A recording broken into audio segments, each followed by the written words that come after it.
او بیچلر په اقتصاد پوهنځي کې کوم او ماینر په پولیټیکل ساینس سیاست کې کوم. او په افغانستان کې تاسو د کوم ولایت یې؟ زه په افغانستان کې د ننګرهار ولایت یم. چېرته ځې راځې افغانستان ته؟ چکر ور وخو او په مستقبل کې مې اراده دا ده چې د خیره پوهنځي نه بعد انشاءالله خپل ملک ته خدمت وکړم. او هلته زده کړې ته په کوم وطن کې کوې؟ افغانستان کې زده کړې کوې کوم ځای کې؟ زه په کاناډا کې زده کړه کوم په وینزر یونیورسټۍ کې. ټاپ 10 په کاناډا یونیورسټۍ کې ده. او دا هلته چې کوم تا سره نور پښتانه ماشومان ستا په شان هلکان څه سبقونه وایي؟ دغسې ډېر پښتانه شته زموږ په رنګ په کاناډا کې سبق وایي. همدې په کوشش باندې دي چې سبق ووایي او ډیګرۍ یې واخلي او خپل وطن خدمت وکړي. څه سوچ هلته چې تاسو خپلو کې کښېنئ د خپل وطن په اړه د دې بدبختو په حواله د جنګونو په حواله د فساد په څه فکر کوئ چې لکه د څنګه دا ختموي؟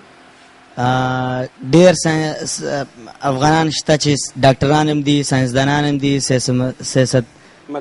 سیاستمداران هم دي او نو هر سړی نو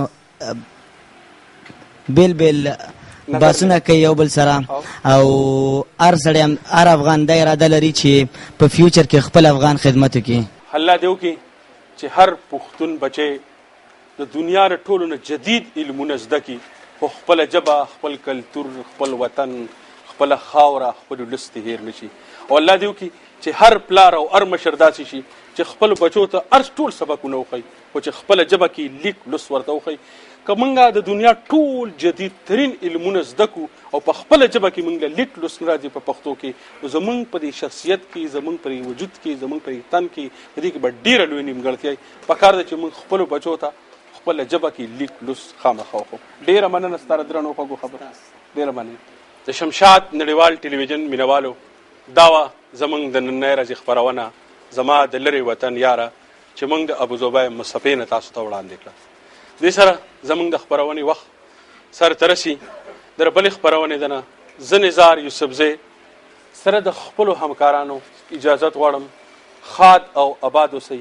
الله مو د ژوند په هره چاره کې سرلوړي او بریالي لره. د الله په امان. ګرځم ورپسې ډېره جړه راځي، هغه لیونی به کله بیا راځي.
ځواني اولې جان